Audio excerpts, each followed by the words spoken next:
Mga OFWs, nasusunod ba ang kontrata nyo ayon sa usapan? Okay, si Kuya Bobet po ito and welcome uli dito sa Bayani ng Lahi. Entong OFW ulit tayo and this time, pag-usapan natin yung common na nangyayari sa napakaraming OFWs all over the world. And that is yung simpleng hindi nasusunod ang kontrata. Simple in a way na parang yun lang, di ba? Hindi nasusunod. Pero still, napakalaking dagok ito sa mga OFWs. No? Napaka-common nito dahil napakaraming mga OFWs na nagsasuffer sa ganitong klaseng trahedya ba to? Or sakuna, problema. No, kasama na rin kami no, nung mga unang biyahe ko, which is, siyempre, bata pa. Like sabi ko sa isang video ko, tatanga-tanga pa. And pagdating doon, hindi nasunod ang kontrata, payag ka na lang dahil andun ka na, kaysa umuwi ka pa, di ba? Iniisip natin, sige na, nandito na. Nabawasan yung day off ko. Wala akong day off. Ako, napaka-common yan. Yung mga pipirma ng kontrata rito na may day off. Paglapag doon, paglapag sa ibang bansa, walang day off.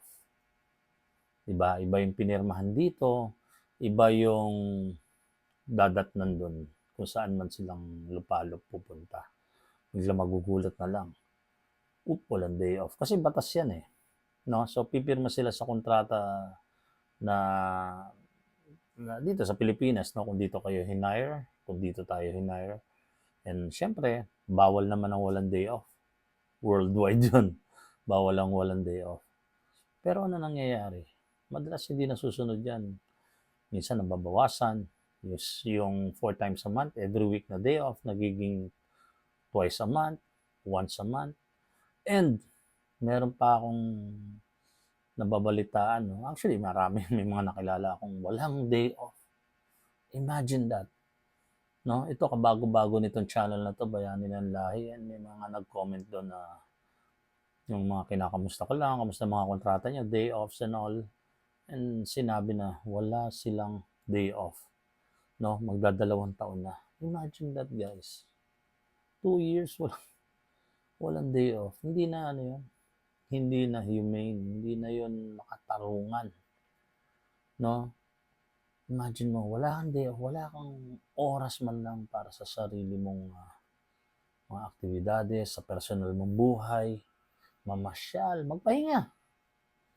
Napakaraming OFW ang sumasapit ng ganitong klaseng sitwasyon. Pero ano, yun nga, tulad dun sabi ko sa isang video rin about passports na hawak, minsan natatakot na i-confront ang mga employers dahil sa takot na baka hindi i-renew ang kontrata o biglang pauwiin. And syempre, nandyan na yung nangangailangan tayong pera eh. Di ba? Minsan, pag kailangan mong pera, oo ka na lang. Alam niyo to. Alam niyo yung sinasabi ko. No, halimbawa, wala kang day off or nabawasan day off mo. Pipiliin mo pa bang pipiliin mo pa bang lumaban na baka malagay sa peligro ang sahod mo, ang trabaho mo, and wala kang mapadala sa Pilipinas, may pinag-aaral ka, may binabayaran kang bahay, meron ka sinusustentuhan na may sakit na tao o kamag-anak. So yun yung mga circumstances na yung mga OFWs ay pagtsatsagaan na lang yung sitwasyon. No? Ibabaliwala na lang nila yun, titiisin na lang na maging api-apihan. Yun talaga yung tawag eh. Naramdaman ko rin yan eh. So, wag na natin itago yung katotohanan na syempre pagka ganun ang naging senaryo, alam mong parang nadihado ka, naargabyado ka, pero wala kang magawa dahil naiipit ka sa sitwasyon. Kumbaga, ang tawag na nila, kapit sa patalim, di ba? So, anong dapat gawin? Again, no, tulad nung isang sinuggest ko tungkol sa mga paghawak ng passports ng mga employers, government pa rin. Actually, ano na yan eh, batas yan eh, na dapat ipaglaban nila yung karapatan ng mga OFWs na magkaroon ng tamang working conditions. No? Primarily yung day off na yan. No? Minsan, kaya ng tiisin na hindi maganda yung ano eh, yung living conditions kasi minsan masikip yung mga lugar, lalo na sa Hong Kong, di ba? Masisikip ang mga bahay dyan unless mayaman talagang todo yung employer mo na kaya kanya may sariling kwarto and all. Pero marami ring mga pamilya sa Hong Kong, which is local, no? Mga Hong Kongese, maliliit lang din ang bahay kung nasa mga cities talaga dahil sa sobrang mahal. So, hindi na maganda kagad yung living conditions tapos wala pang day off. Imagine that. So, hindi ito haka-haka. Nangyayari ito talaga. Kaya dapat talaga makialam yung government, no? Dapat may constant checking of the conditions ng mga OFWs. Constant, no? Constant, regular, consistent. Laging chine-check. Hindi yung parang chinek lang nung paalis. Tapos biglang umaasa na yung sa padala. Kasi tandaan natin kaya tayo bayani ng lahi. Kasi ang major source of income ng Pilipinas is OFW. So dapat maging proud kayo, maging proud tayo. No, minsan explain ko naman kung bakit ganoon, bakit tayo yung tinuturing na bagong bayani ng ekonomiya ng Pilipinas.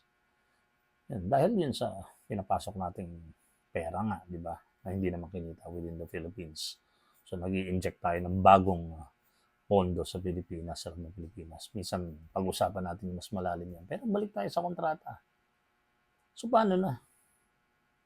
No? Yung mga tao natin sa government, hindi ko naman sinasabi masasamang tao sila, pero I think you should all pay attention to the finer details, no?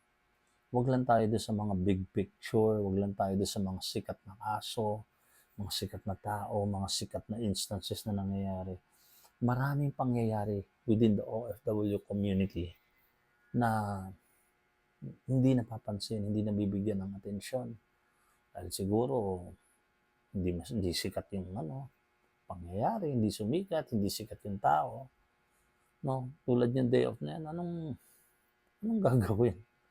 Diba? Kailangan bang super high profile na kaso para mapansin yung mga maliliit na tao, yung mga karaniwang OFWs na may problema with their contracts?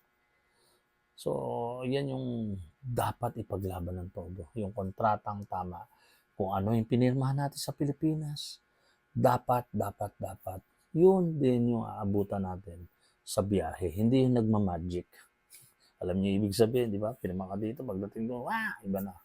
Boom! Di ba? Kawawa naman ang mga OFWs. Total, tinatawag naman natin na bagong bayani ng ekonomiya, bayani ng lahi. No? Tanggap naman ng gobyerno natin yan. Sinasabi nila na OFWs, yung biggest source of Philippine GDP, yung income ng Pilipinas. Tandaan natin, pag nawala ang OFWs, pag hindi nagpadala ang OFWs, pilay ang Pilipinas. So OFWs, be proud. And para sa gobyerno naman natin, please naman, take care of our OFWs.